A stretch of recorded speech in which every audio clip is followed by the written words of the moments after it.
मुनि से जदुवंश के लोगों ने भगवान की रिश्तेदारी से और आप लोग स्नेह से और संत लोग भगवान को भक्ति के द्वारा प्राप्त करती हैं। शिशुपाल भगवान से द्वेष करता है।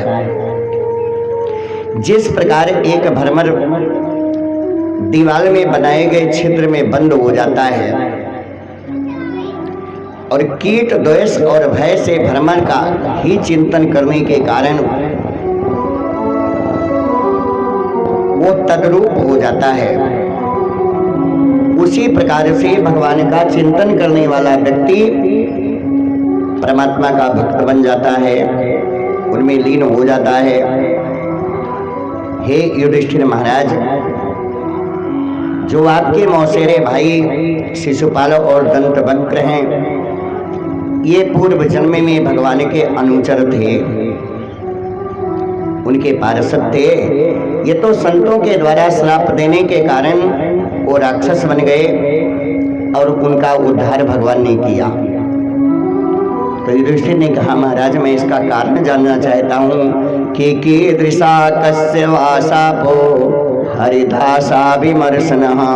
हे प्रभु, भगवान के अनुचरों को ब्राह्मण ने क्यों श्राप दिया? तो नारद जी बोले कि एक बार ब्रह्मा के पुत्र सनक, सनंदन, सनातन और सनत कुमार चारों ऋषि बैकुंठ धाम में भगवान का दर्शन करने के लिए गए। तो दरवाजे पर दो पहरेदार खड़े थे जिनका नाम था जय और विजय। उन अवधूत भेषधारी संत जिनकी उम्र 5 वर्ष की थी, जय और विजय ने भगवान का उनको दर्शन नहीं करने दिया, अंदर नहीं घुसने दिया। तब ऋषि लोग बोले कि आप स्वर्ग में क्यों भेदभाव करते हो? स्वर्ग तो वो स्थान है जहां मनुष्य को दिव्य स्वरूप आत्मा रूपी शरीर से और भगवान की सच्ची सेवा करने का अवसर मिलता है, और आप मुझे यहाँ से हटा रहे हो। इसका मतलब आपकी भेद की दृष्टि है, भेद का व्यवहार करते हो। और आपने हमको 3 बार रोका है, इसलिए मैं 3 बार आपको श्राप देता हूँ कि जाइए असुर योनि में आपका जन्म हो। जब ये धीरे धीरे करके जमीन पर गिरने लगे तो जय विजय प्रार्थना करने लगे कि गुरु गोविंद जी, मेरा कल्याण कैसे होगा? तो ऋषियों ने कहा कि 3 जन्मों में भगवान के द्वारा ही आपका वध होगा, और जिस दिन आपके 3 जन्म के कर्म पूरे हो जाएंगे उसी दिन आपको स्वर्ग की प्राप्ति होगी। भगवान भी आ गए और ऋषियों से क्षमा मांगे कि बोले, भैया ये क्या कर रहे हो? तो कुछ लोगों का प्रश्न है कि भगवान बीच में बोले क्यों? तो आज एक गवर्नमेंट एम्प्लाई से अगर गलती होती है भैया कृष्ण कुमार जी, तो उसके ऊपर स्टेट बनाम मुकदमा दायर होता है। एम्प्लाई की गलती के लिए एम्प्लायर जिम्मेदार होता है, सरकार लड़ेगी मुकदमा अपने कर्मचारी के लिए। तो भगवान को भी वो बोले कि प्रभु आप जाओ, और इनका श्राप कम नहीं होगा, जहां जहां ये पैदा होंगे वहां वहां आपको जन्म लेना पड़ेगा और इनका उद्धार कीजिए। तो प्रथम जन्म जब इनका भूतल पर हुआ तो हिरण्याकश्यपु, जिसे नरसिंह भगवान ने मारा था, हिरण्याक्ष को बाराह का रूप धारण करके भगवान ने मारा था। दूसरे जन्म में ये रावण और कुंभकर्ण होकर पैदा हुए तो मर्यादा पुरुषोत्तम भगवान राम ने उनका वध किया।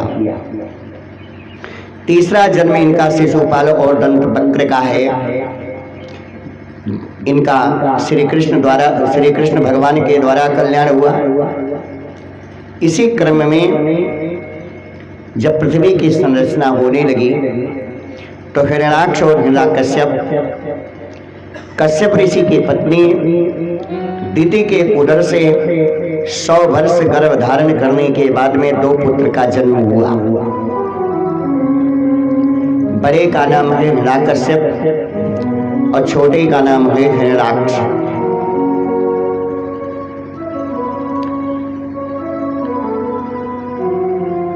तो हिरण्याक्ष ने एक दिन वरुण देवता को युद्ध के लिए ललकारा कि बाबा आप हमसे लड़ाई करो, हमसे युद्ध करो। तो बोले बेटा आप चिंता मत करो, अगर आपको लड़ाई करने की जिज्ञासा है तो थोड़े दिन इंतजार करो, आपसे युद्ध करने के लिए विष्णु भगवान आएंगे, आप उन्हीं से युद्ध कर लेना। कई वर्षों तक वह प्रतीक्षा करता रहा कि विष्णु भगवान आए। श्री राधे गोपाल भजे मन श्री राधे, श्री राधे गोपाल भजे मन श्री राधे, श्री राधे गोपाल भजे मन श्री राधे, श्री राधे गोपाल भजे मन श्री राधे, दीनन के प्रतिपाल भजे मन श्री राधे, दीनन के प्रतिपाल भजे मन श्री राधे, श्री राधे गोपाल राधे, श्री राधे गोपाल राधे, श्री राधे गोपाल राधे, श्री राधे गोपाल राधे, दीनन के प्रतिपाल भजे मन श्री राधे, दीनन के प्रतिपाल भजे मन श्री राधे। जय हो नारायण भगवान की। तो भगवान को आने में देरी हो गई तो हिरण्याक्ष आए और पृथ्वी की चोरी कर कर रसातल में लेकर चले गए। अब बोले रसातल कहाँ है? तो कुछ लोग तो 1 तल्ला 2 तल्ला 3 तल्ला का मकान बनाते हैं और कुछ लोग अंडरग्राउंड भी मकान बनाते हैं नीचे। तो जो हम सब पृथ्वी पर बैठे हैं इसका नाम है भूतल। इसके नीचे 7 तल हैं, तल अतल बितल सुतल तलातल सातल महातल और पाताल। 7 लोक नीचे हैं। अब भूलोक भुवालोक स्वालोक जनलोक तपलोक मालोक सत्यलोक और ब्रह्मलोक 7 लोक ऊपर हैं। ये कुल मिलाकर के 14 भुवन हैं। विभीषण जी ने रावण को समझाते हुए सुंदरकांड में कहा है कि आप प्रभु राम से बैर न कीजिए, उनकी धर्मपत्नी जानकी जी को आप वापस कर दीजिए, क्योंकि आप केवल भूमंडल के राजा हैं और भगवान कहाँ के राजा हैं कि 14 भुवन एक पति होई, 14 भुवन एक पति होई, 14 भुवन एक पति होई,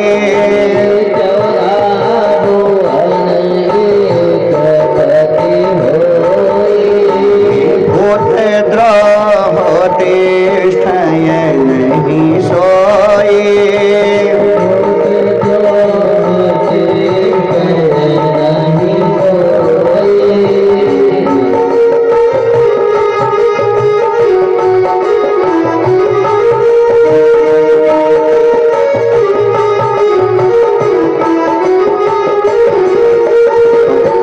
भुवन के एक मालिक परमात्मा हैं, आप उनसे युद्ध ना करो। लेकिन नहीं माने। हिरण्याक्ष जब पृथ्वी को लेकर चले गए तो जितने भी ऋषिगण हैं, महात्मा योगी जति सन्यासी सब परेशान हो गए। ब्रह्मा जी की स्तुति करने लगी कि ब्रह्म देवता अब हम कहाँ रहें, पृथ्वी तो चली गई क्योंकि यही कर्म भूमि है। तो ब्रह्मा जी के नाक से एक मटर के दाने के बराबर छींक के द्वारा जमीन पर गिरा अंडा, और वो अंडा इतने विराट रूप में फैला कि जिसकी आधी कब्र आकाश है और आधी कब्र पृथ्वी। भगवान ने उस रूप में बैराज्य का रूप धारण किया, जो विराट रूप है, जिसका नाम है बाराह। बाराह को हिंदी में लोग सूअर भी कहते हैं। भगवान ने सूकर का रूप धारण किया, लेकिन ये सूकर नहीं, इनको कहते हैं बिड बाराह। और भगवान बाराह बने थे। बाराह का काम है कि नौ नूतनान खादत तस्य नाम बाराह। जो जंगली सूअर है वो गंदी चीज नहीं खाती है। उसकी आदत है कि आप मटर बोएंगे, गन्ना बोएंगे, गेहूं बोएंगे, खेत में घुस जाएगी और पंचों से जमीन को खोद करके जो उसकी जड़ और मूल है उसको खाती है, तना को नहीं खाती है। आपका पेड़ सूख जाएगा, वो जड़ खा गई, पेड़ आपका सूख जाएगा, फसल बर्बाद हो जाएगी। किसी भी खेत में आप देखिए, इनका स्वभाव वो बाराह है। दूसरी बात है कि भगवान ने बाराह का रूप इसलिए धारण किया क्योंकि उनकी मुलाकात पृथ्वी से होनी है और पृथ्वी स्त्री है। पुरुष के लिए संसार में कोई श्रृंगार नहीं लिखा गया है। एक कमेंट है कि चाहे कोई शादी में 10 लाख खर्चा करे, चाहे 50 लाख, लड़के को केवल 2 ही गहना मिलता है, एक अंगूठी, एक सिक्का। एक के अलावा और क्यों कुछ देत हो तो बताओ। जितने भी गहने बने हैं वो सब महिला समाज के लिए हैं, पुरुष के लिए नहीं है। पुरुष का श्रृंगार उसकी वाणी है और पुरुष का श्रृंगार उसका आचरण है। चाहे आप संत बन जाओ, चाहे आप सदाचारी बन जाओ, चाहे आप विवेकीवान बन जाओ, जो आपकी इच्छा है सो बन जाओ। तो पृथ्वी को लाना है, इसलिए भगवान ने कुरूप का रूप बनाया, क्योंकि मुझे एक स्त्री के पास जाना है। स्त्री तो स्त्री, यहाँ तक कि श्री सुखदेव जी महाराज ने कथा में लिखा है कि अगर काठ की भी कोई स्त्री खड़ी है तो एकांत में पुरुष को उसका चिंतन नहीं करना चाहिए, दिमाग से उतार दीजिए। वो चाहे बहन हो, चाहे बेटी हो, चाहे माँ हो, चाहे भौजाई हो, संसार के कोई भी रिश्ते हैं उतनी देर के लिए ही रिश्ता निभाओ जितनी देर वो आपके सामने है। सद्या शक्ति ददाति पयः और सद्या शक्ति हरा नारी। तो भगवान कुरूप बन गए और कहे आप ठहरो, मैं पृथ्वी को लाता हूं। घुस गए पानी में भगवान डुबकी लगाकर, और पृथ्वी के सामने जब गए तो देखे कि विष्णु भगवान है। तो भाई हर महिलाएं अपने मायके के भाई भतीजे, दादा चाचा भैया को देखती हैं तो रोती हैं। पृथ्वी भी रोने लगी। तो अपने टुंडों पर, दांतों पर रख कर पृथ्वी को, और भगवान जब चले तो हिरणाक्ष सामने प्रकट हुआ। ए विष्णु भगवान, ये चोरी क्यों करते हो? ये तो हिरणाक्ष की थाती है, धरोहर है, और बिना युद्ध के आप कैसे लेकर के जा रहे हो? आप मुझसे युद्ध कीजिए। तो बाराह और भगवान, बाराह स्वरूप भगवान से युद्ध हुआ हिरणाक्ष का। हिरणाक्ष भगवान के हाथों के द्वारा मारा गया। पृथ्वी अपने स्थान पर भगवान ला करके दोबारा स्थापित कर दिए। सारे देवता लोग भगवान की जय जयकार करने लगे। जब ये खबर दरबार में बैठे हुए हिरण्यकश्यप को मिला कि मेरे भाई की मृत्यु हो गई। आज कलयुग में भाई की परिभाषा नहीं है, भाई ही भाई का सबसे बड़ा दुश्मन है। लेकिन रामायण की चौपाई याद कीजिए कि चला इंद्रजित अतुलित जोधा और बंधु निधन सुन उपजी क्रोधा। भजन सभी लोग गाते हैं, सबको याद होगा कि भाई कितना बैरी हो पर भेद छुपाना ना चाहिए, और नारी कितनी प्यारी हो पर भेद बताना ना चाहिए। अभी कहीं पुलिस केस हो जाए, कहीं झगड़ा हो जाए, कहीं लाठी लेकर खड़ा हो, कहीं पंचायत में चलना हो, कहीं हिस्से की बात है, तो वहां पर भाई ही हमारे साथ खड़ा होगा, स्त्री नहीं खड़ी होगी। इसलिए भाई से कोई भेद जीवन में छुपाना नहीं चाहिए और भाई की मदद कीजिए और भाई से मदद लीजिए।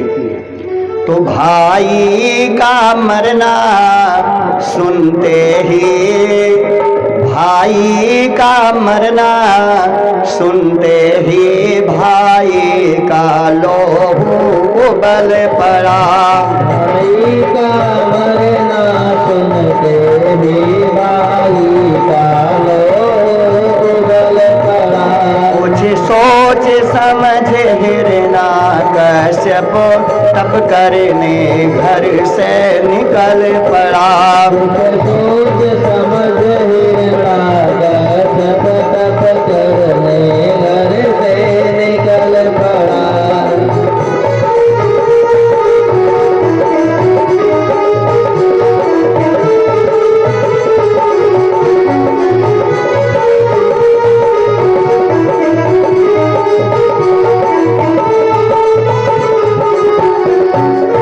कश्यप के दिल में यही बैर भाव आ गया कि विष्णु भगवान ने मेरे भाई को मार दिया।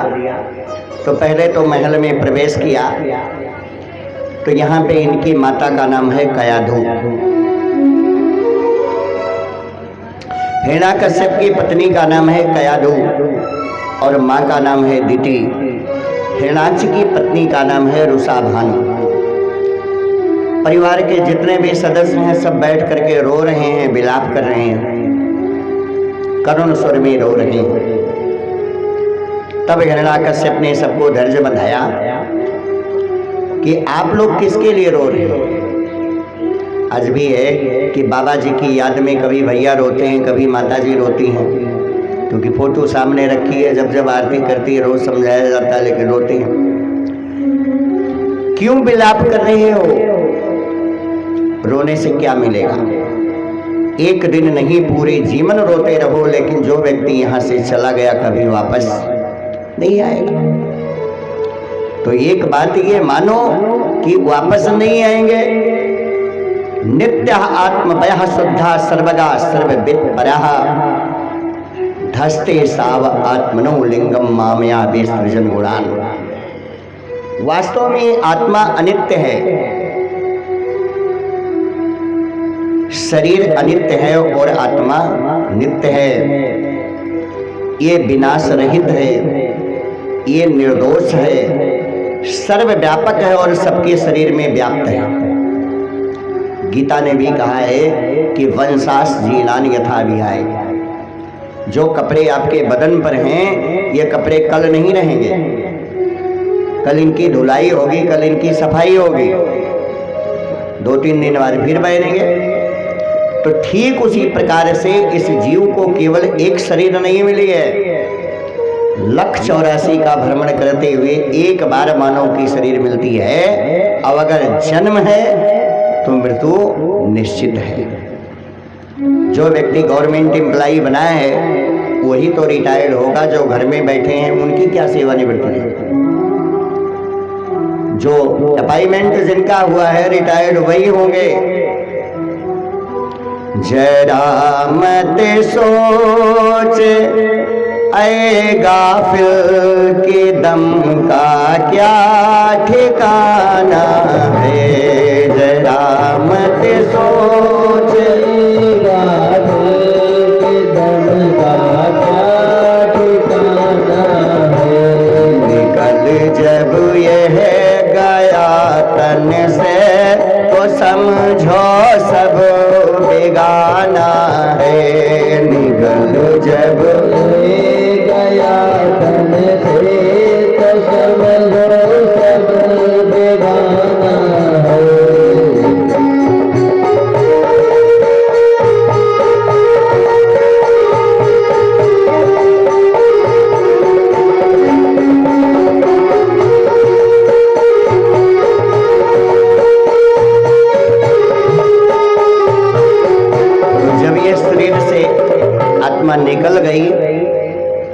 संसार में कोई रिश्ता शेष नहीं रह गया जो हमारा साथ निभाए। तो मानो सर्वज्ञ शरीर इंद्रियों आदि से भिन्न है, वो अपनी अविद्या, अविद्या का मतलब अविवेक, जिसे कहते हैं कुबुद्धि, अपनी कुबुद्धि के द्वारा ही ये जीव सुख और दुख के गुणों को ग्रहण करता है और इस स्थूल शरीर को धारण करता है। तो हे माता, हे रुषा भानु, आपके सामने जो ये शरीर हिरण्याक्ष की परी है, यह शरीर इस आत्मा को छोड़ चुकी है।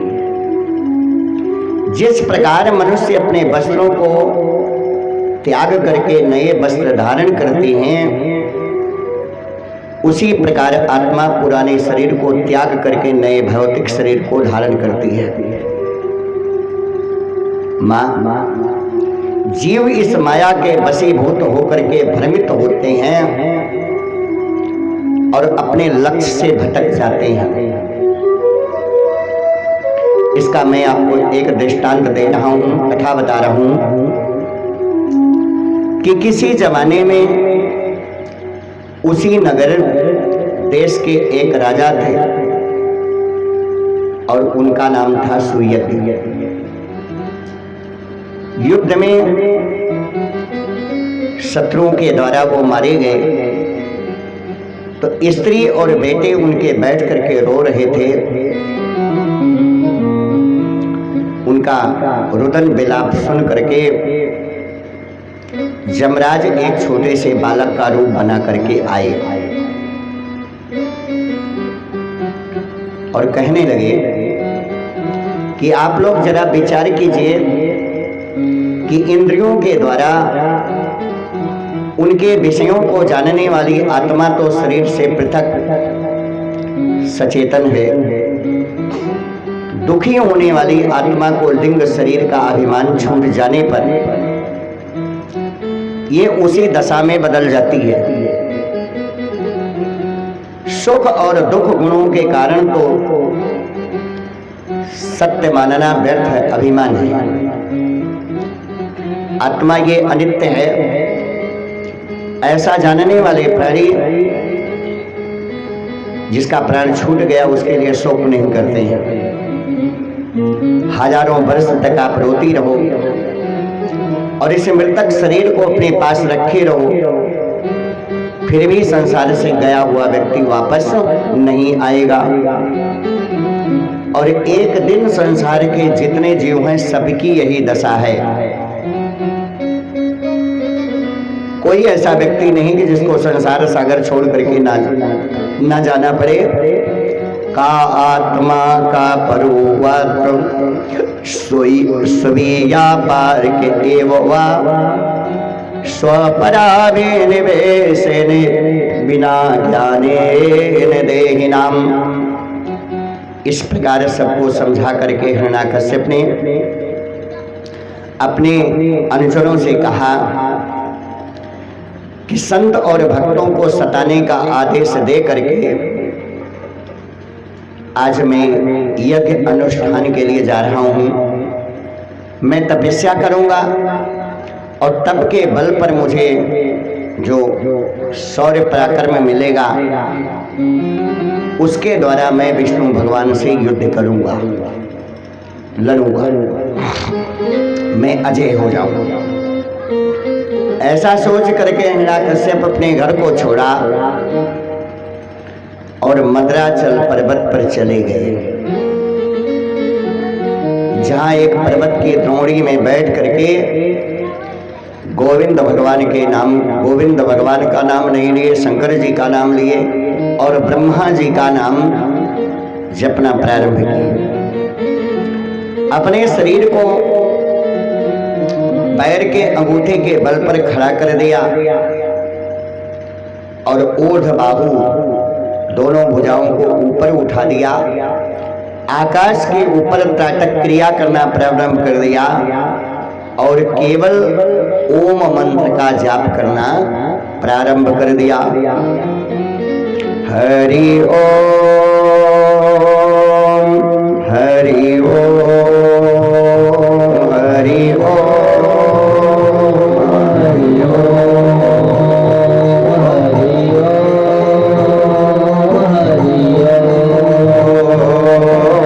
मधुरे मधुरे नाम हरि हरि ओम, मधुरे मधुरे नाम हरि हरि ओम। पावने पावने नाम हरि हरि ओम, पावने पावने नाम हरि हरि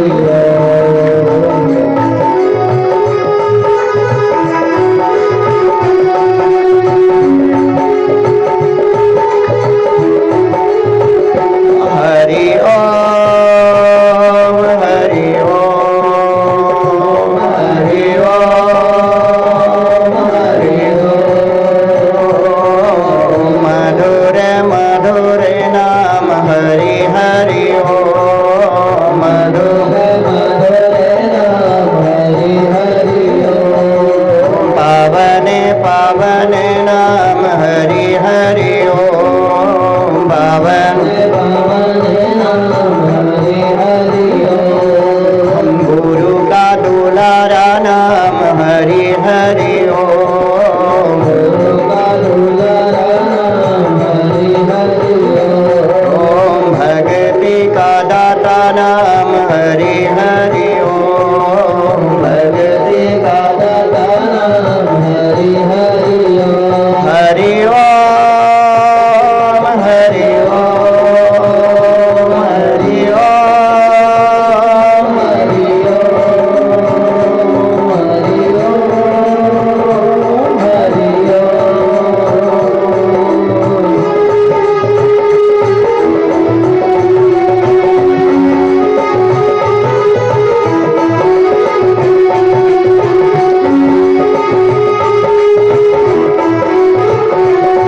जय हो नारायण भगवान। हिरण्यकश्यप ने एक पैर पर अपने अंगूठे पर पूरे शरीर के बल को डाल दिया। उसके शरीर के ऊपर दीमक चढ़ गई और मिट्टी से अपना घर बना लिया। संसार में विश्व में नाना प्रकार के उत्पात होने लगे। समुद्र का पानी खौलने लगा। ये पृथ्वी भी कंपायमान होने लगी और उसके कपोलों गालों से आग निकल करके ऊपर और नीचे के लोगों को जलाने लगी। आकाश मंडल के जितने तारागण हैं वो छिन्न भिन्न होकर के अलग अलग टूट कर गिरने लगे। उस भयंकर तप को देख करके सारे देवता लोग ब्रह्मा के पास में गए और बोले कि हे ब्रह्म देवता, अब आप ही इसका कोई उपाय सोचिए, हिरण्यकश्यप को वरदान दीजिए। हाथ में कमंडल लिए चतुर्भुज स्वरूप जिसका अंतःकरण चतुष्टय पवित्र हो, वो ये ब्रह्म है। आज ब्रह्मा जी वरदान देने के लिए हिरण्यकश्यप के सामने खड़े हुए और देख रहे हैं कि उसका मन परमात्मा की भक्ति में लगा हुआ है। कमंडल से जल ली और छिड़के बोले, बेटा उठो, उत्तिष्ठोत्तिष्ठ भद्रं ते तपा सिद्धो काश्यप वरदो अहम मनो प्राप्तो प्रियतामी सिफतो वरः। कश्यप नंदन उठो, आज मैं आपकी तपस्या से प्रसन्न हूं। आपकी तपस्या पूरी हो गई और मैं आपके को वरदान देने के लिए आया हूं। जो आपकी इच्छा है वरदान मांगो। कानों के भीतर जब हिरण्यकश्यप की ये बातें पहुंची तो प्रसन्न हो गया, बहुत खुशी हुआ। मृतक जिया मन गिराग सुहाए श्रमण रंद होए और जब आए मृतक जिया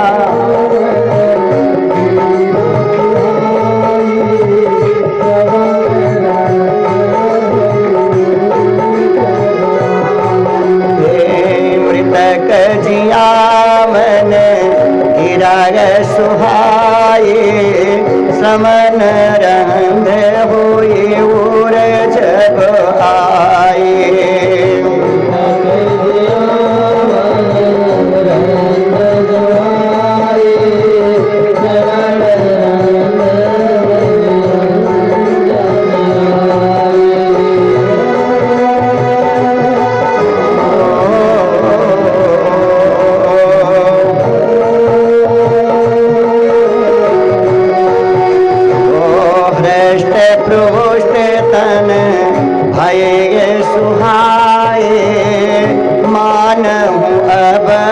भवन पे आए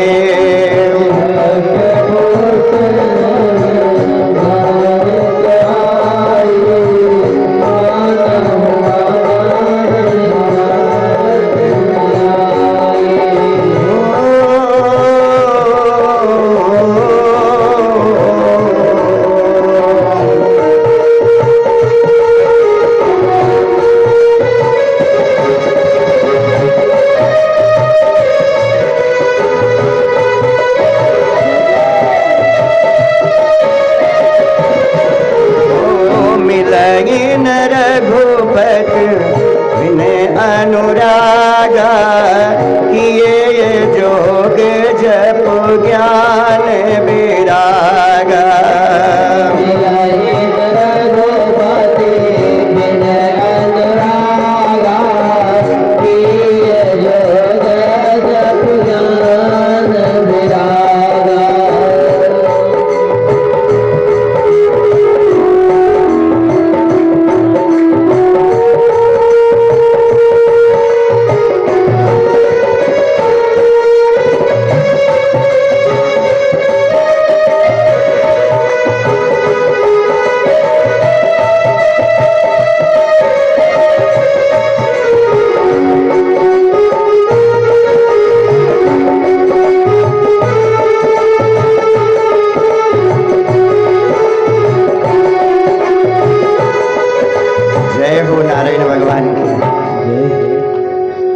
जी ने कहा बेटा उठो, आज मैं आपको वरदान देने के लिए आया हूं, आपका कल्याण हो। तो इतने दिन से तपस्या में बैठे हुए हिरण्यकश्यप के कान में जब आवाज गई तो आवाज कैसी है? बाबा तुलसीदास ने लिखा है मृतक जियामन, गिरा मने वाणी। ऐसी वाणी कान में सुनाई पड़ी कि जैसे किसी बेहोश व्यक्ति को होश आ जाए, तबीयत किसी की खराब हो, अस्पताल में ठीक हो जाए। आवाज कान में पहुंची, कानों के द्वारा हृदय में पहुंच गई, शरीर हृष्ट और पुष्ट हो गई। कोई ये जरूरी नहीं कि ढेर सारा भोजन करेंगे तो हम जल्दी मोटे हो जाएंगे। ज्यादा भोजन करने से बीमारियां घेर लेती हैं। तो स्वस्थ हृष्ट और पुष्ट तरीन के देखे और ऐसा लगा कि जैसे अभी हम घर से अपने स्नान ध्यान करके नया कपड़ा पहन करके आ रहे हो। हिरण्यकश्यप हाथ दौड़े और ब्रह्मा जी की विनती करने लगे, हे ब्रह्म देवता, नमः आद्याय बीजाय ज्ञान विज्ञान मूर्तये प्राण इंद्रिय मनोबुद्धि विकारे व्यक्तिमायुषे। हे प्रभु, आप सबसे आदि हैं। आदि का मतलब सर्वप्रथम आपकी वंदना होती है, सर्वप्रथम आप पूजे जाते हैं और संसार के आप बीज हैं। कल की कथा में ये प्रकाश डाला गया था कि बीज का नाश नहीं होता है, चाहे जिस वृक्ष का बीज हो इसका नाश नहीं है। संसार में कोई भी वस्तु है वो कहीं न कहीं मिट्टी में पड़ी है और एक ना एक दिन समय आने पर उपज हो जाएगी। और आप ज्ञान और विज्ञान के रूप हैं। तो ज्ञान किसे कहा गया और विज्ञान किसे कहा गया? आप तो बच्चे पढ़े हैं, यहाँ पर इंटर हाई स्कूल के बच्चे बैठे हुए। विज्ञान किसे कहते हैं? ज्ञान के बैंक को ही विज्ञान कहा जाता है।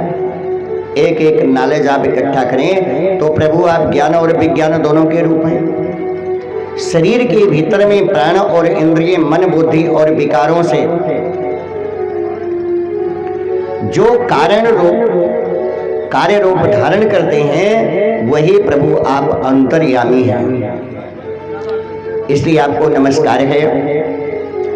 यदि आप मुझे वरदान देना चाहते हैं तो एक वरदान प्रभु आप हमको ये दे दीजिए कि मेरा किसी भी प्रकार से संसार में नाश ना हो, मैं अपने शरीर को ना भूलूं, ये मेरा बल पौरुष कभी घटे ना। तो ब्रह्मा जी ने कहा बेटा ऐसा नहीं हो सकता है। संसार में कोई भी प्राणी अमृत को प्राप्त होकर के नहीं आए हैं। जिन्होंने भी मानव को इस शरीर को धारण किया है उन्हें एक दिन ये संसार छोड़ना पड़ेगा। तो हिरण्यकश्यप ने कहा बाबा फिर हमें ऐसा वरदान दीजिए कि ना अंतर बहिर दिवा न तकता मार पीछायुधई और ना भूमो नाम बरे मृत्यु ना नरे ना मृगे रपी। ना मैं घर में मरूं, ना मैं घर के भीतर मरूं, ना मैं पृथ्वी पर मरूं और ना मैं आकाश में मरूं,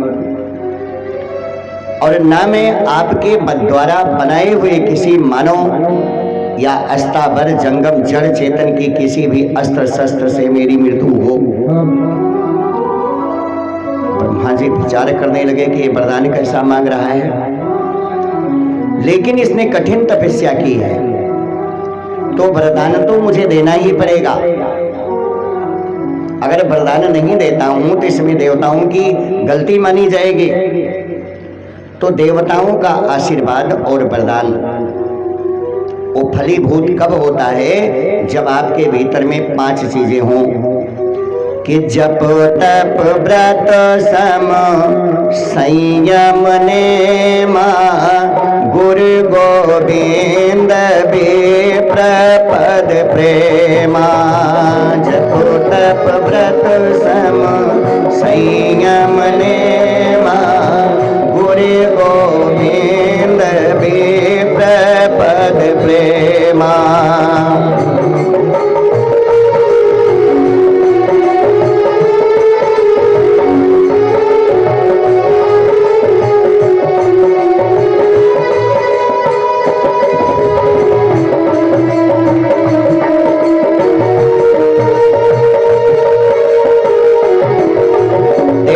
आशीर्वाद कब फलीभूत होता है?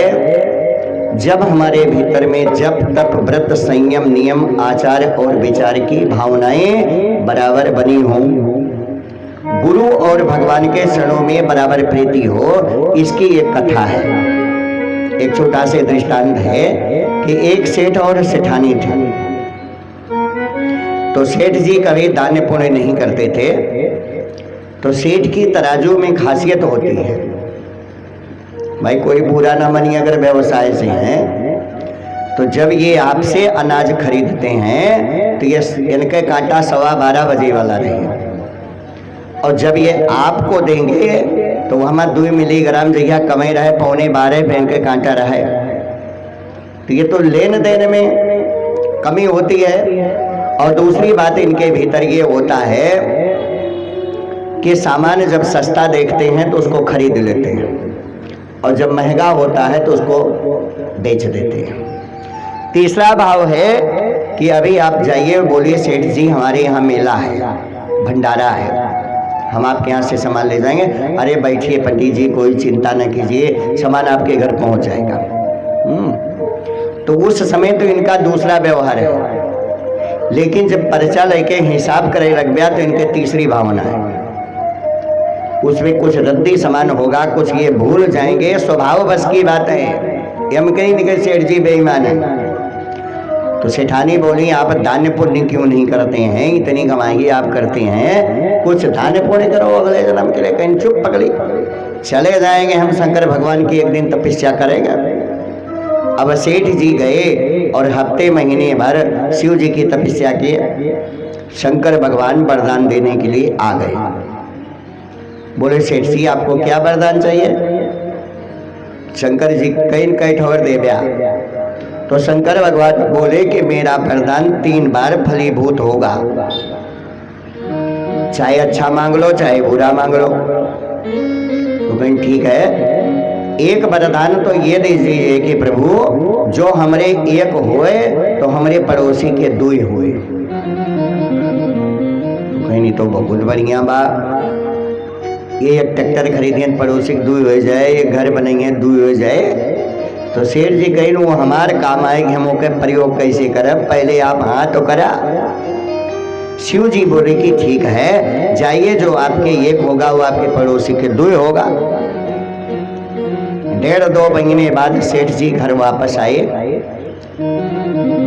ये बच्चों और पत्नी की आदत है, इतने दिन आप कमाए तो घर में क्या लेकर आए। पुत्र भी यही पूछता है, बच्चे तो आशा में रहते ही हैं कि पापा कुछ लेके लाएंगे, बाबा कुछ लेके आएंगे। तो सेठानी देख रही कि झोला झंखड़ी बैग तो कुछ साथ है नहीं, सेठ जी खाली हाथ चले आए। तो सेठानी की बहुत बढ़िया क्या, द्वार के और तीसरे के कब्जा कर लिए, बगिए पेड़ फलाने काट ले गए, खेत दूसरे के कब्जा कर लिए। आप नहीं थे तो कहीं रुका तो दरवाजे पर सेठ जी बैठे और बोले कि शंकर भगवान इतनी मुसीबत हमारे ऊपर आ गई, आपकी तपस्या करते तो हमारे एक आंख फूट जाए। तो जब ये अपन एक आंख फोड़ी ने तो जितने गांव के वासी थे सबके 2 आंख गायब हो गए। भाई वो तो वरदान है। इस पर सूरदास ने भी प्रकाश डाला है कि मैं क्या समझाऊं सारा जग अंधा। तो ब्लाइंड का मतलब ये नहीं है कि आंखें नहीं है, वो ज्ञान की जो प्रज्ञा चक्षु है वो नहीं रह गई, विचारधाराएं सहनशीलता मनों के भीतर नहीं रह गई। इसलिए उन्होंने लिखा कि मैं कह समझाऊं सारा जग अंधा। कहीं सेठाई न बतावा और वो कुछ धरे यहाँ, कहीं न भाई 2 वरदान धरे ही। तो कहीं महाराज शंकर जी हमरे द्वारे एक इनारा खोद उठे, तो सबके द्वारे 2 इनारा खोद उठा। अब बेचारे किसी प्रकार से अगर सोटी मोटी लेके घरे में हले कोशिश करें घाप पर से गिरे, और घरे में से निकले कोशिश करें तो गिरे। तो गांव के जब सारे लोग कुएं में समायोजित हो गए, दब गए, तो आंख उठा के देखता है कि अब कोनो घरे से बोली तो नहीं आवत भैया, कहीं नहीं। तो कहीं हे शंकर भगवान हमरे द्वारे की नारा बराबर कैदा समतल कैदा। तो सेठ जी तो अपनी एक आंख गंवाइन, लेकिन पूरे गांव का साफ कह दिया गए अब कुल हमारे यहाँ। अब उनको ये आगे पता नहीं कि टिट फाट है, हमने जिसके साथ जैसा किया है वैसे हमारे साथ होगा। कोई मुकदमेबाजी करते हैं, झगड़ा करते हैं, लड़ाई करते हैं, तो ये न जाना कि फिर मुकदमा गया है, वो 10-5 हज़ार खर्चा करके तब ले जाकर बजाए है चक्कर में बजे रही है उसी में। पहले अपना नुकसान, उसके बाद पड़ोसी का नुकसान। तो एक दूसरे अपना नुकसान करके किसी दूसरे का नुकसान नहीं कराना चाहिए। भलाई करे भला होगा, बुराई करे बुरा होगा। भलाई करे भला होगा, बुराई करे बुरा होगा। भलाई करे भला होगा, बुराई करे बुरा होगा।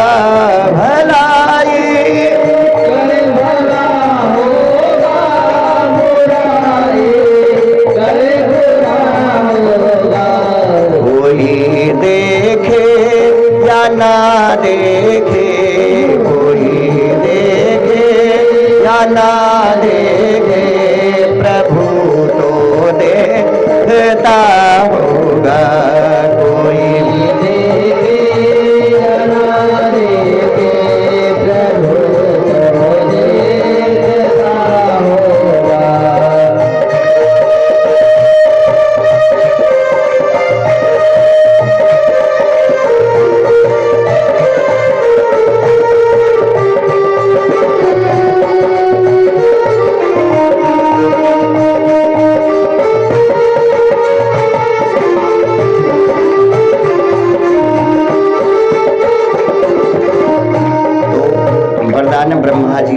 के और अंतर ध्यान हो। तो बाबा नारद जी ने युधिष्ठिर महाराज को समझाया कि राजन, जब हिरण्यकश्यप वरदान प्राप्त करके अपने घर आया तो उनकी धर्मपत्नी बड़ी चालाक है, और जिस घर में लक्ष्मी बुद्धिमान है, गृह लक्ष्मी, वो घर स्वर्ग के समान है। पुरुष भाई सुबह 8 बजे से लेकर 5 बजे तक ड्यूटी कर रहे हैं, तो घर की जिम्मेदारी पत्नी तो ही उठा रही है, तो पत्नी को ही गृह लक्ष्मी बताया गया है। कयाधु बोली, स्वामी जी आप इतने दिन तक घर के बाहर थे, तो कैसे आपने तपस्या किया?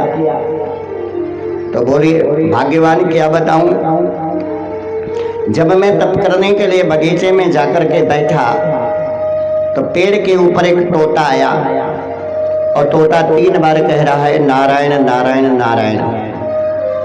तो कहीं ये तो बहुत बढ़िया है। जिसने अपने मन से किसी भी आसन, किसी भी अवस्था में 3 बार नारायण का नाम ले लिया, उसकी अंतरात्मा पवित्र हो जाती है। पंडित जी पूजा कराते हैं रोज सुबह, या कोई कन्यादान करने के लिए माता पिता बैठते हैं रात्रि में। अब तो 1:30 बजे के पहले कोई कन्यादान है नहीं, तो 3 बार जल देते हैं, केशवाय नमः, नारायणाय नमः, माधवाय नमः। इन्हीं 3 नामों से हमारे शरीर की भीतर की शुद्धि होती है। 3 बार नारायण कहने का मतलब है कि अंतरात्मा पवित्र हो गई। और आइए अब घर में प्रवेश कीजिए, क्योंकि आपकी अंतरात्मा पवित्र है। राज सिंहासन के ऊपर जब हिरण्यकश्यप बैठा तो सबसे पहले उन्होंने दिग्विजय की यात्रा निकाली। केसा विजित दिशः सर्वः लोकानास्य त्रीन् महासुरो देव असुर मनुष्य इंद्रान गंधर्व गरुड़गान। हे युधिष्ठिर, युधिष्ठिर का मतलब होता है धर्मराज। धर्मराज युधिष्ठिर युद्ध के समय विचलित नहीं हुए, युद्ध धन स्थिरा, इसलिए इनका नाम युधिष्ठिर है। हिरण्यकश्यप वरदान प्राप्त करके अपने भाई के मृत्यु का स्मरण करके देव दानव असुर विद्याधर मनुष्य और गंधर्व ऋषि और सर्प सबको लड़ाई के बल पर जीत कर अपने वश में कर लिया। वरदान प्राप्त करके स्वर्ग लोक में जाकर विश्वकर्मा के द्वारा होने वाली समस्त क्रियाओं को बंद करा दिया। जो इंद्र की अमरावती नाम की नगरी है उस पर उसने शासन कर लिया। इंद्रलोक में जाकर के अपना झंडा फहरा दिया और समस्त लोगों को आदेश दिया कि मृतलोक में जाइए। विष्णु भगवान की जड़ क्या है? तो कहीं जड़ हमारे आपके हाथ में है। मंत्राधीनम जगत सर्वम, देवाधीनम जगत सर्वम। ये सारा संसार किसके वश में है? देवताओं के। और देवता किसके वश में है? मंत्रों के। और मंत्र किसके मुखारविंद पर है? ब्राह्मणों के। तो ब्राह्मण ही जो है वो धर्म की जड़ हैं।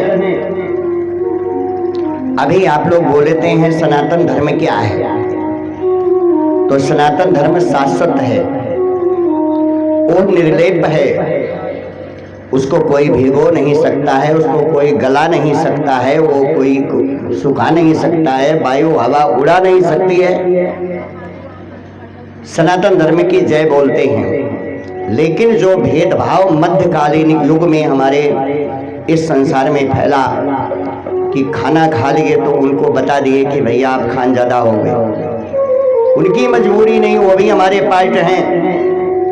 एक बार नहीं कई बार ये विश्व युद्ध छिड़ा और हमारे आप में बंटवारा होते चला गया। कभी जाति का भेद तो कभी वर्ण का भेद, तो क्षत्रिय लोग तो अपनी तलवार को चमका करके शासन कर लिए, यादव लोग वैश्य लोग अपना व्यापार करके शासन चला लिए, तो धर्म बेचारा गया कहाँ? और सिकुड़ा बटुरा वही पंडित जी जे पढ़े लिखे नौकरी ना पाइन वही धर्म के जय बोले लगे। तो इनके सहारे पर धर्म चलेगा। धर्म को चलाने के लिए स्वामी विवेकानंद बनना पड़ेगा, परमहंस बनना पड़ेगा, जगत गुरु शंकराचार्य बनना पड़ेगा। तब उनकी बातों का अगर हम अनुकरण करेंगे तो हमारा धर्म बचेगा। बोलो वृंदावन बिहारी लाल की। धर्म को बचाने वाली श्रृंखला होनी चाहिए। चपक गए हम तोड़े में, जिनकी संख्या 12,000 थी आज वो 28 करोड़ पहुंच गए। हमको बता दिया गया कि भैया आप जो है कहीं कितना बड़ा परिवार, तो कहीं हम दो और हमारे दो, बीटू और आवरटू, पति पत्नी दो लड़का, यह परिवार होगा। और वसुंधैव कुटुंबकम की भावना चली गई कि सारा संसार हमारा परिवार है, ये हिंदू धर्म राष्ट्र धर्म हमारा परिवार है। इसको सब लोग भूलते चले गए। तो आदेश दे दिया कि अब आप लोग जाइए कहाँ, जत्र जत्र दिजागाओ वेद वर्णाश्रम क्रिया। जहां जहां पर ब्राह्मण की बस्ती हो, जहां पर वेद और वर्णाश्रम धर्म की क्रिया होती हो, उन जनपदों में उन गांवों में आग लगा दो, जल जाएं। पृथ्वी पर धर्म कर्म करने वालों को नाना प्रकार की यातना दी जाने लगी। रामचरितमानस में भी इसका प्रसंग आया है कि शुभ आचरण कतहु नहीं होए, देव विप्र गुरु मान न कोई। शुभ आचरण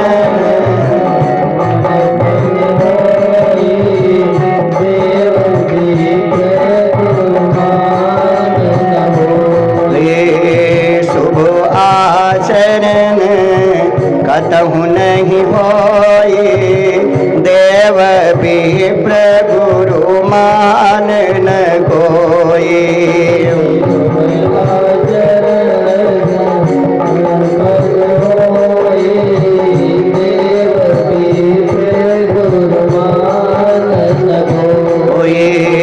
जहि जहि देश धैनु दिज पावई, नगर गाँव पुरु आग लगावे।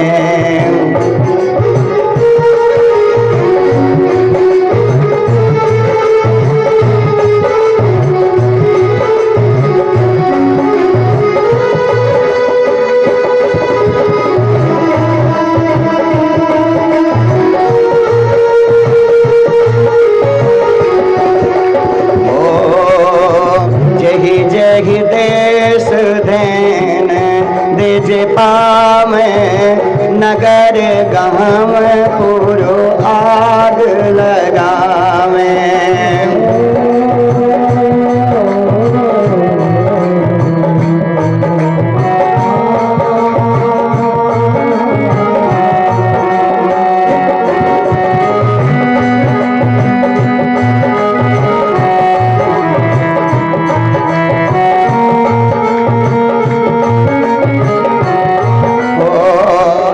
सही देख धर्म की गलानी, परम सभेत धराय कुलानी।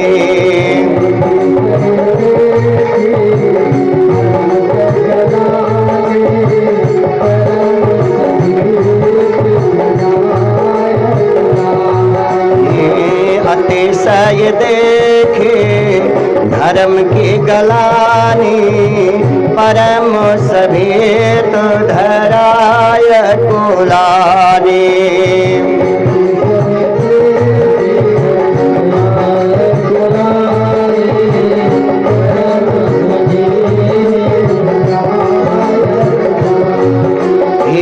बैठे असुर सब करहीं बिचारा, कहाँ पाइए प्रभु करे पुकारा।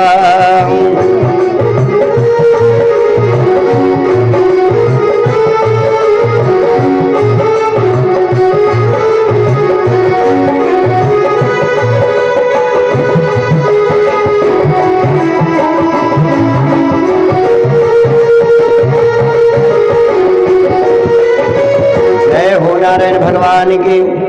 तो जिस जिस देश में उन्होंने ब्राह्मण को पाया, गाय को पाया, संस्कृत और सांस्कृतिक से संबंधित पाठशाला विद्यालय देखे, उन नगरों में आग लगवा दिए, जल गए। जब धर्म का इस प्रकार से क्षरण होने लगा तो पृथ्वी अकुला करके देवताओं के पास पहुंची। देवता लोग शंकर भगवान के पास गए, प्रभु अब क्या होगा? तो कहीं चिंता न करो, धैर्य धारण कीजिए। परमात्मा ने स्वयं कहा है कि जब कोई व्यक्ति देवता, वेद, ब्राह्मण, साधु, गाय और मुझ पर कुदृष्टि रखता है, अत्याचार करता है, तो स्वयं विनाश के कगार पर खड़ा है। आज ये भारतवर्ष के शासन के ऊपर कमेंट नहीं है। एक पंजाबी एयरपोर्ट, हवाई अड्डे पर केस, कंघा और कटारी के साथ जा सकता है। मेट्रो में वो अपनी कटारी लेकर जा सकते हैं, लेकिन हम आप एक फल काटने वाली चाकू लेकर नहीं जा सकते हैं, क्योंकि पंजाबी की पहचान जो है वो केस, कंघा और कटारी है। और हमारी पहचान क्या है? गा से गीता, गंगा, गायत्री और गाय। ये हिंदू धर्म की 4 पहचान है। अभी फोटो देखेंगे तो गाय के शरीर में समस्त देवी देवताओं का वास है, लेकिन सबके दरवाजे पर भैंस 80,000 वाली बानी बा, जो दूध 3 बाल्टी दे। लेकिन गाय न रखिए कि हमें पूजा करे के बाद गौरी हम के करे गोबर एक बनाओ। गौमूत्र की जरूरत पड़ जाए तो हम कहाँ जाएंगे? गाय के दूध की जरूरत पड़ जाएगी तो हम कहाँ जाएंगे? तो गाय भी पतन होने लगा। यदा देवेश गोस वेदेश गोस विप्रेश और साधसु। जब कोई व्यक्ति देवताओं से, वेद से, गाय से, ब्राह्मण से, साधु से और धर्म से द्वेष ठान लेता है तो अपने विनाश के कगार पर है, कोई नहीं बचा पाएगा। पृथ्वी माता को भगवान ने आश्वासन दे करके और भेज दिया, बोले अब आप जाओ। अब हिरण्याकश्यप ने आसुरी विद्या का, आसुर कौन है? असून प्राणान रक्षति इत्य असुरा, जो अपने प्राणों का ही पोषण करे, अपनी ताई सूट बूट बढ़िया गाड़ी चले चाहिए, लड़के चाहे उपवास करे, तो ऐसी भावना जिसके भीतर है वो असुर है। और ददात इति देवता, जिसका ये भाव है कि मैं अपने कमाई से कुछ न कुछ दूसरे का कल्याण करूं, दूसरे को दूं, उसका स्वभाव देवता का है। और रक्षति इति रक्षा, जो केवल अपने समृद्धि की रक्षा करे उसका नाम है राक्षस। और राक्षस को उल्टा कर दिए तो हो गया साक्षरा। जिसके भीतर कूट कूट करके अज्ञानता भरी है वही राक्षस का काम करता है। चलिए ठीक है, समय धीरे धीरे व्यतीत होने लगा। इसी हिरण्याकश्यप के पत्नी का नाम कयाधु है और समय आने पर कयाधु ने 4 पुत्रों को जन्म दिया। सबसे बड़े बेटे का नाम संगलाद, हनुलाद, हुलाद और प्रहलाद। तो प्रहलाद जी सबसे छोटे हैं और उन्होंने अपनी माता के उदर में ही वैष्णव मंत्र की शिक्षा ली और पैदा होने पर वो वैष्णव धर्म के अनुयायी बने और इतने अनुयायी बने कि उन्हें भक्तों का शिरोमणि कहा जाता है, भक्त के मुकुट हैं। तो दी सार्वाइल ऑफ टेस्ट महाराजा परीक्षित बड़े धर्मज्ञ और मर्मज्ञ श्रोता हैं। उन्होंने गुरु जी से प्रश्न किया, गुरुदेव जी ये तो आपने बड़ी आश्चर्य की बात कही कि राक्षस के घर में देवता का जन्म कैसे हो गया? जब उनके माता और पिता दोनों राक्षसी प्रवृत्ति के हैं तो बेटा कैसे पैदा हो गया? तो कहीं इसका कोई ना कोई कारण है।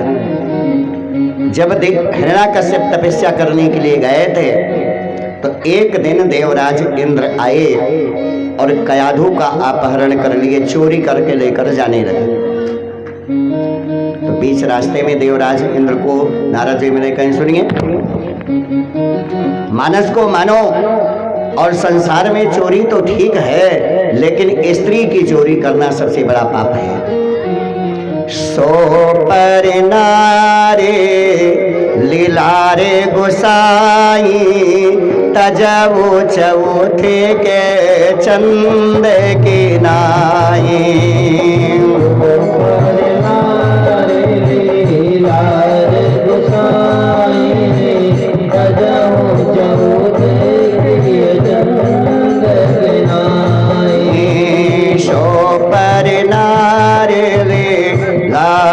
गोसाई तजबो चौथ के चंद की नाई।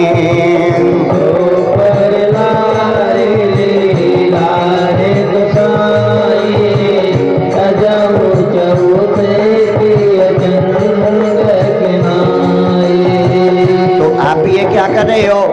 किसी दूसरे की स्त्री का हरण करना ये सबसे बड़ा अधर्म है। और देवराज इंद्र, ये पहली गलती नहीं है आपकी, ये दूसरी गलती है। और आपने ही चोरी किया था गौतम की स्त्री का।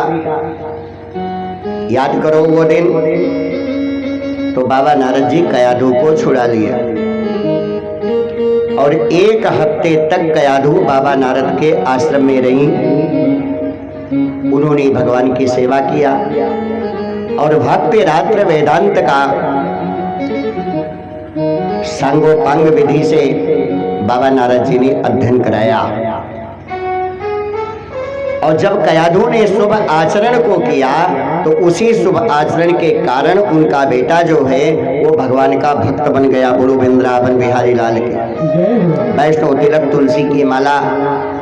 नारद जी का संकीर्तन तो था श्रीमन नारायण नारायण, लेकिन प्रहलाद जी का संकीर्तन क्या था? सब लोग प्रेम से बोलिएगा कि जय जय नारायण नारायण हरि हरि, जय जय नारायण नारायण हरि हरि, बोलो नारायण नारायण हरि हरि, बोलो नारायण।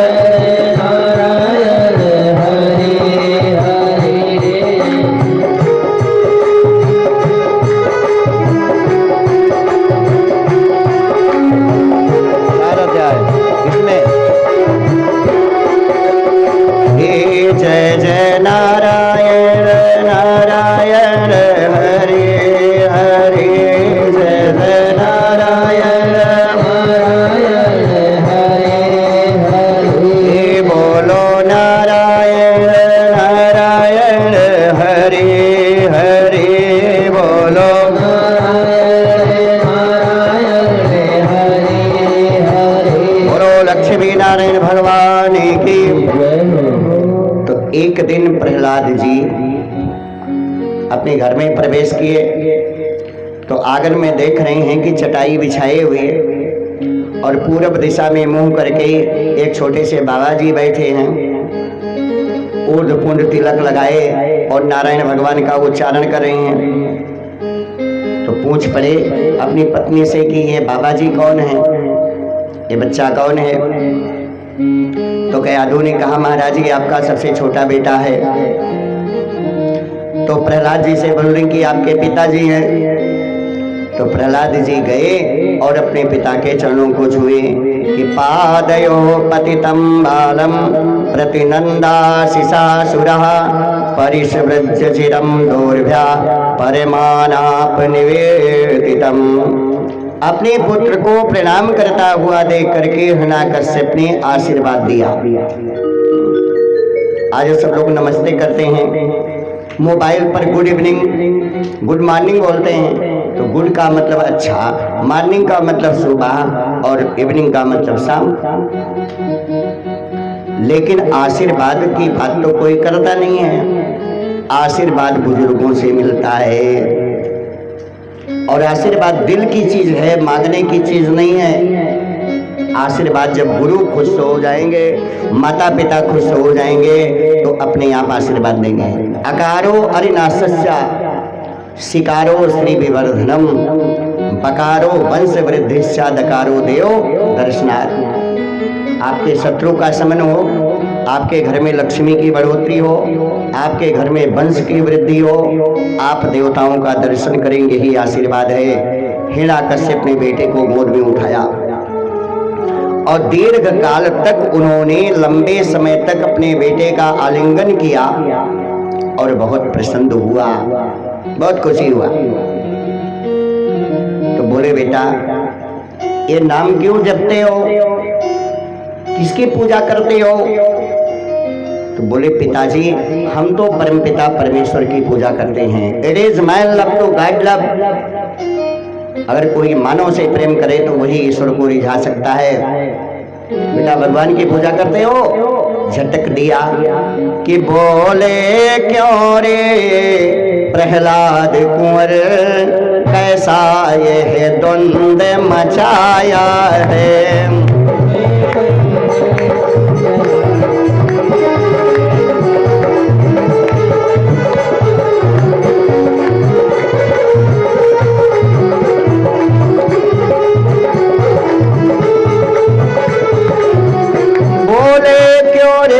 प्रहलाद कुंवर कैसा यह द्वंद मचाया है, अब अपने कुल के शत्रु का नाम किसने तुझको बतलाया है। अपने कुल के शत्रु का नाम किसने तुझको बतलाया है।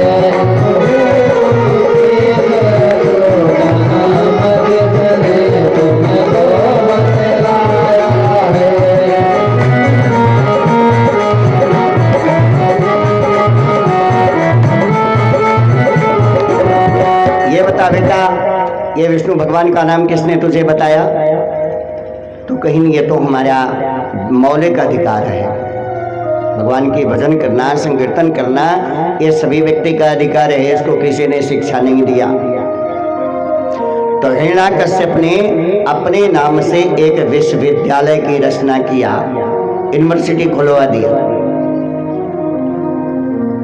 और उसमें समस्त राक्षस बच्चों को आसुरी शिक्षा दी जाने लगी। तो बोले बेटा आप जाओ। तो शुक्राचार्य के दो बेटे हैं, संड और अमरिक। ये दोनों हिरण्याकश्यप को 10-20 बच्चों को शिक्षा देने लगे, लेकिन उनकी शिक्षा का कोई असर इनके ऊपर नहीं पड़ा। ये भगवान की भजन करते रहे। तो बच्चों को स्कूल में दो चीज मिलता है, एक CW और एक SW। CW का मतलब है क्लास वर्क। तो क्लास वर्क में मास्टर साहब जो भी करवाते वो प्रहलाद जी कर देते, और लेकिन अगर होमवर्क उनको देते तो वो भगवान का भजन और भगवान का मंत्र लिखकर कापी ले जाकर सामने जमा करवाते। अब मास्टर परेशान हो गए। 2-4 महीने जब बीते तो मास्टरों से, अध्यापकों से हिरण्याकश्यप ने पूछा मेरा बेटा कुछ पढ़ता है, कहीं हार्ट डिक्टेंशन मार्क से पास है? आज अगर बच्चे अपने मम्मी पापा के सामने बोलें कि A for apple, B for bat, C for cat, तो सब महतारी बाप बहुत खुश हो जाएंगे हमारे भैया पढ़ता है। लेकिन कोई माँ बाप ये अपनी शिक्षा नहीं देंगे कि दी लाइफ ऑफ मैनेजमेंट बेटा परमात्मा के हाथ में है। 2 अगरबत्ती लेके तू भगवान का राम राम नाम ले ले। ये कोई नहीं कहेगा कि बेटा स्नान करके तुलसी का पत्ता खा लो, माता पिता के पैर छू लो, दादा दादी बैठे उनका पैर छू लो। संत की तो बातें छोड़ दीजिए। अगर रात में 12 बजे बच्चा रोता है तो ये माताएं कहती भैया चुप रहा, नहीं भियान बाबा ही हैं, तुम्हें झोरी भर के लेके चला जाए बच्चे चुप, क्योंकि बाबा के प्रति तो आपने पहले ही तो इस भाव उनके हृदय में भर दिया, तो संत की क्या कदर करेंगे।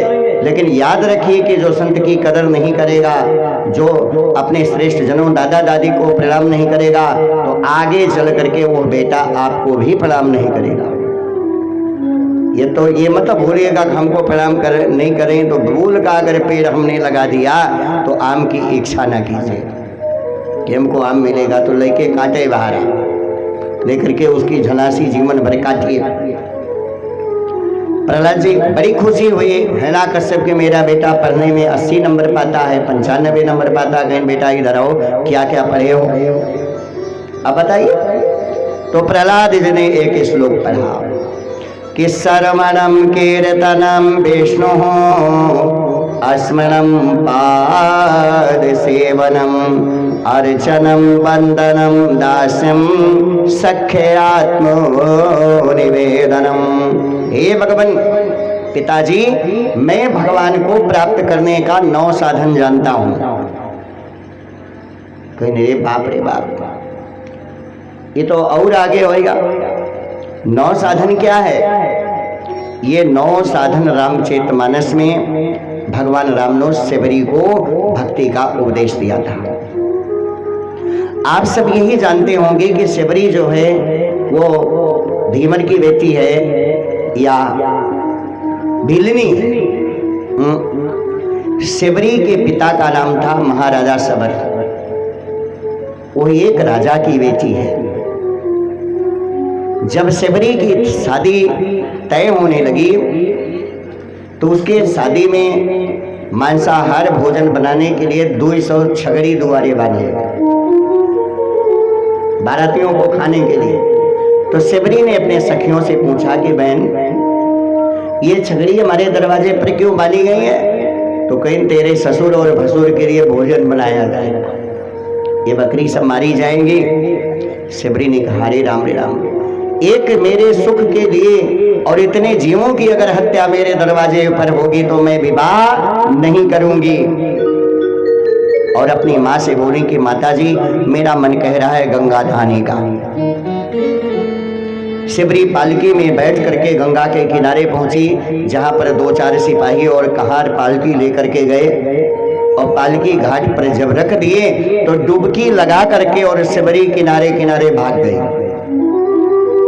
और जब चलते चलते बहुत दूर चली गई तो एक भील राजा की कोठरी थी। ये लोग कोठरी नदी के किनारे बनाते हैं। भील, कील, कोल, किरात, मल्लाह और हूण, ये कब के ओटर हैं। जब भगवान राम ने कहा कि पिता दीन मोहे कानन राजू, तो ये सब जने भगवान के चित्रकूट में कितनी बड़ी धमकी दे हैं जनत्या कि नाथ हमारे है सेवकाई, लेंगी न बासन बसन छुड़ाई।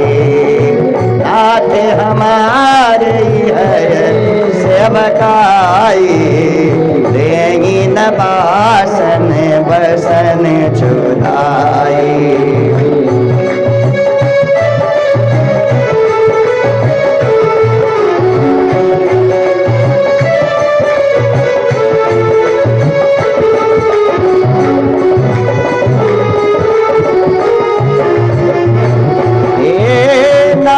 हमारी है सेवकाई, लेंगी न बासन बसन चुराई।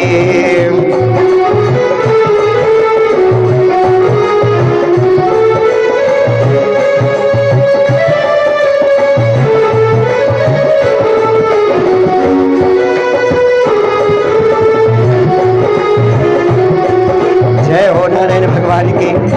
चित्रकूट में जब भगवान बसे और ये सब नर्मदा नगरी के किनारे बसने वाले जंगल के प्रवासी लोग गए तो कहीं भगवान ये इतना जाने रहा कि हमारे तुम्हारे धोती लंगोटी हम न चुरा बताइए, आपके वस्त्र आभूषण को हम नहीं छू रहे हैं। ये हमारी सबसे बड़ी सेवा कि जब से प्रभु आप चित्रकूट में बसे तब से हम लोगों ने चोरी छोड़ दिया। तो शबरी भील राजा के पत्तल में छुप गई।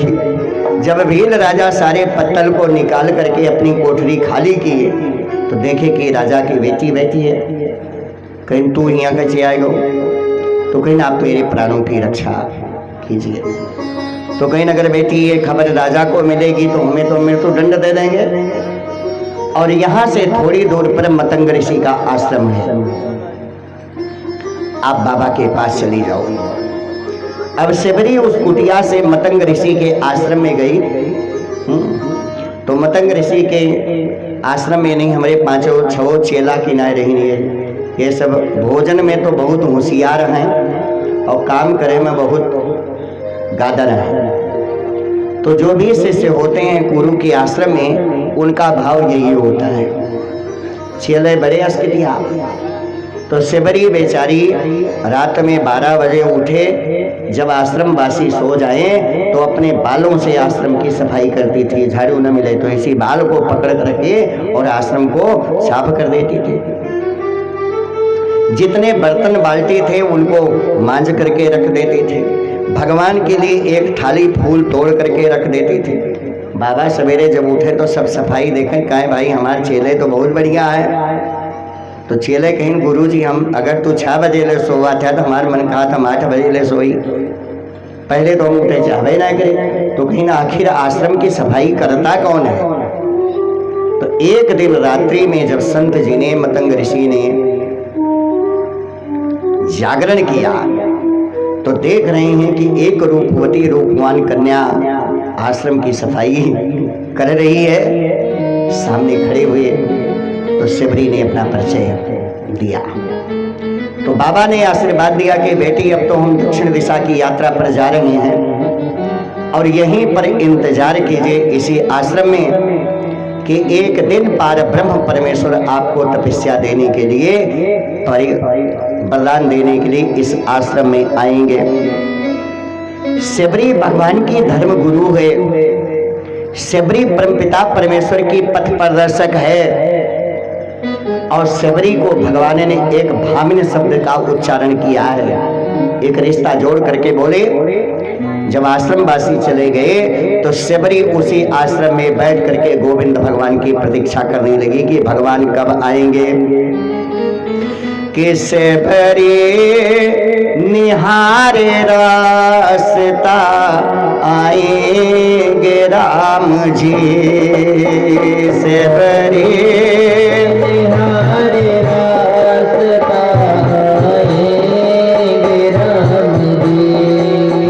सेबरी निहारे रास्ता आएंगे राम जी।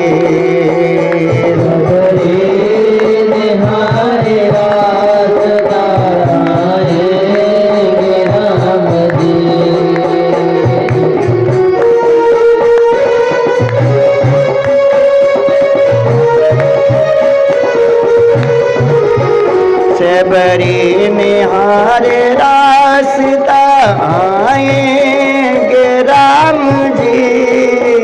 सेबरी निहारे रास्ता आएंगे राम जी। मेरा भी धन्य जीवन, मेरा भी धन्य जीवन बनाएंगे राम जी।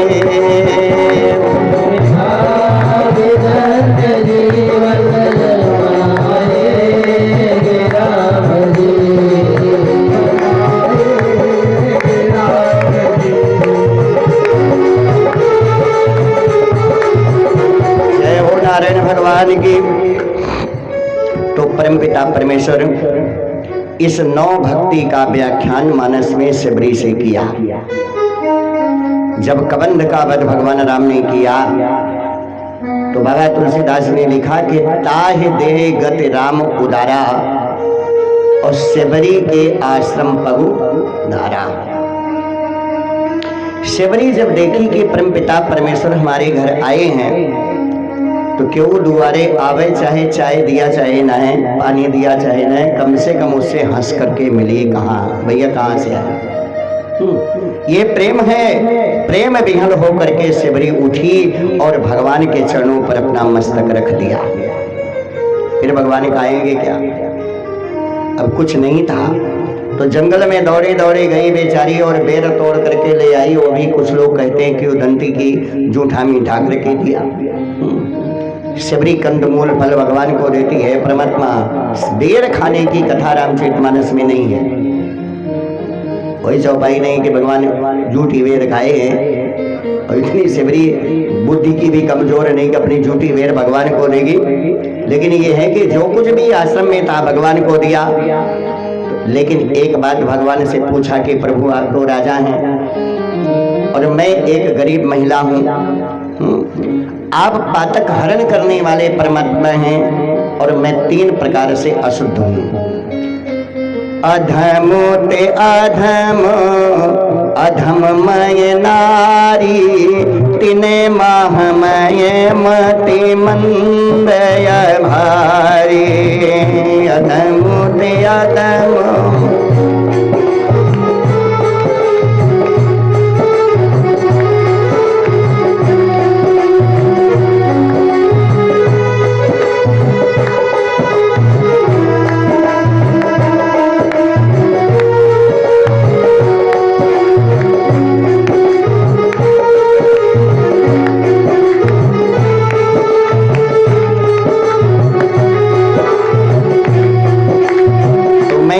एक अधम स्त्री हूँ, अधम मेरी जाति है और मैं मतिमंद बुद्धि वाली हूँ। तो प्रभु मेरे ऊपर इतनी बड़ी आपकी कृपा कैसे हो गई, इतनी बड़ी आपने मेरे ऊपर अनुग्रह कैसे किया कि प्रभु दर्शन देने के लिए चले आए। तो भगवान राम ने कहा शिवरी, मुझे जाति पात रिश्तेदारी से मतलब नहीं है कि कहा रघुपति सुने भामिन बात, राखहूँ एक भगत करनाता।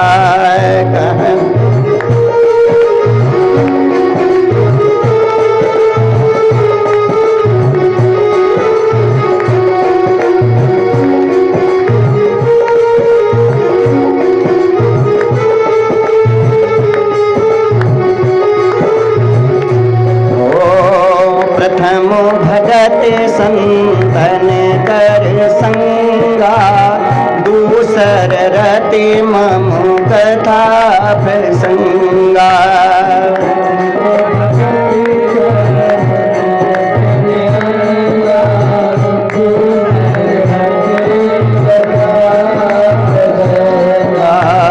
नवधा भक्ति कहूँ तो ही पाई, सावधान सुन मन चित लाए।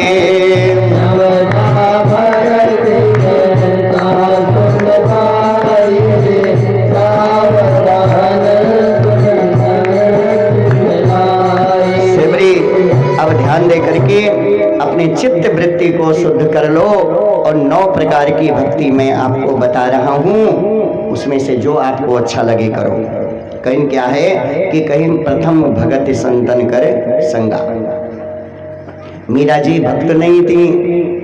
मीरा जी जब छोटी सी थी तो अपने यहाँ तो दूल्हा मोटर कार में आते हैं, लेकिन राजस्थान में दूल्हा घोड़े पर आते हैं और दूल्हे का मुंह जो है वो फूलों से ढपा रहता है।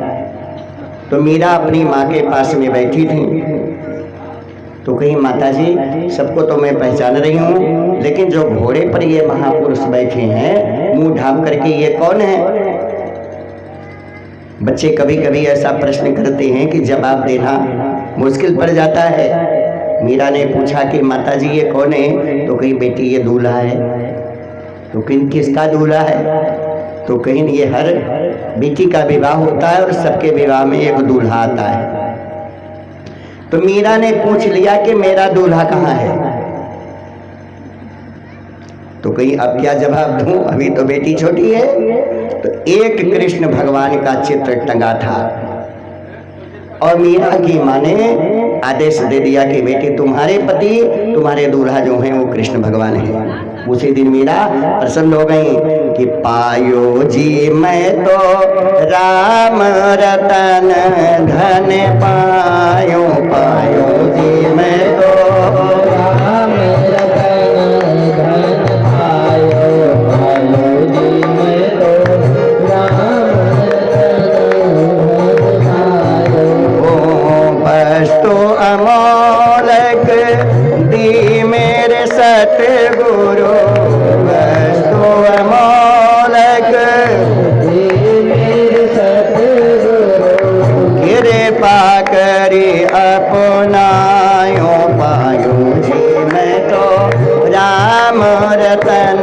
धन पायो पायो जी मैं तो राम रतन धन पायो पायो जी मैं तो राम रतन धन पायो।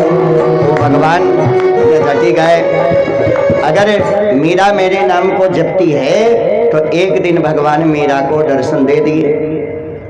तो मीरा से भगवान कहीं कहाँ बैठी तो मीरा कहती है कि बसो मेरे नयनन में नंदलाल। वही आँखी में भगवान बैठा है। भगवान अट्टत वाला आँखी में बैठा है। तो जब उनके माई कहीं बहनी कुछ घरे कामों करा कुछ घर की टहल कीजिए, शादी विवाह होगा, जाओगी घर में डांटी जाओगी, काम करो।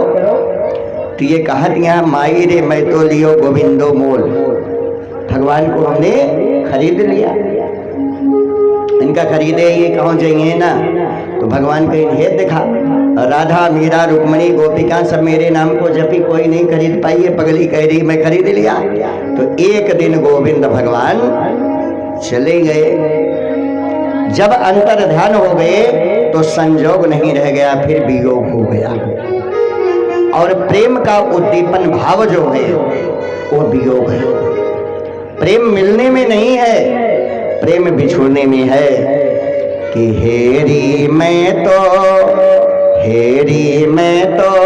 प्रेम दीवाने मेरो दर्द न जाने को। हेरी मैं तो प्रेम दीवाने मेरो दर्द न जाने को। हेरी मैं तो प्रेम दीवानी मेरो दर्द न जाने को। हेरी मैं तो प्रेम दीवाने मेरो दर्द न जाने को।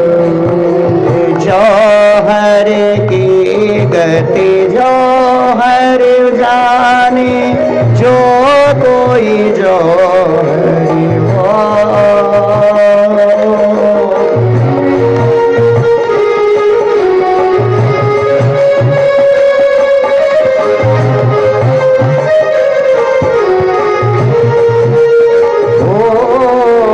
घायल की गति घायल जाने, जो कोई घायल हो। हेरी मैं तो प्रेम दीवानी मेरो दर्द न जाने को।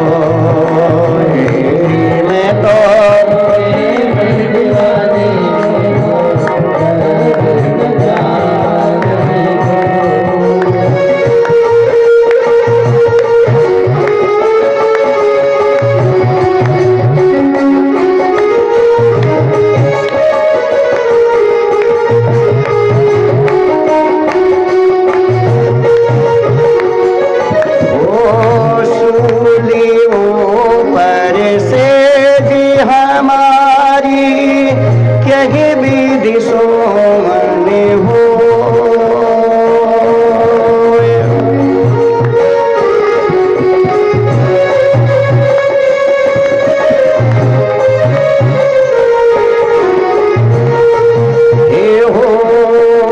गगन मंडल में से जी पिया की कहीं विध मिलना हो।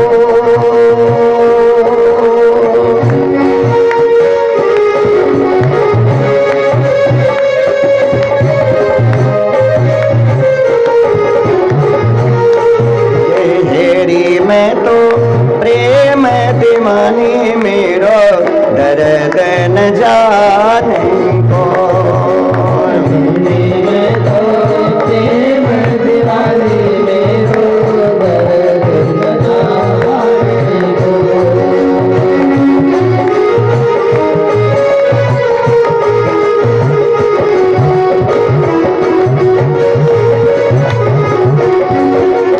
दर्द की मारी बने बने भटी को मिला वैदना को।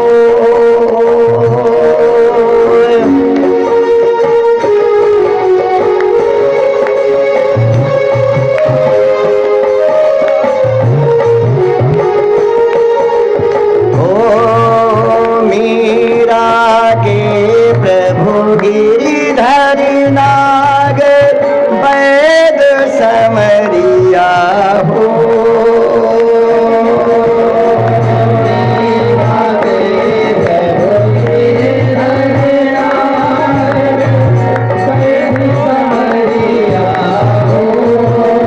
तेरी मैं तो प्रेम दीवाने मेरो दर्द न जाने को। तेरी मैं तो प्रेम दीवाने गोविंद रावण बिहारी लाल की। तो यही सच्चा प्रेम है और यही सच्ची भक्ति है। आज भगवान राम ने कहा कि इससे बड़ी पहली भक्ति है कि संतों का संग करो। दूसरी भक्ति क्या है कि दूसर रतिमम कथा प्रसंगा। अगर आप संत का समागम नहीं करते, सत्संग में नहीं जा सकती हैं, तो उस समय आप बैठ करके भगवान की जहां जहां कथा होती है वहां वहां पहुंच जाइए। यत यत रघुनाथ कीर्तनम तत् तत् कीर्तमस्तकांजलिम। कहीं मान लीजिए कथा हमारे गांव घर में कम हुए तो गुरुपद पंकज सेवा तीसर भगत अमानी। जब तक गुरु की सेवा में रहिए तब तक अमानी बने रहिए। अपना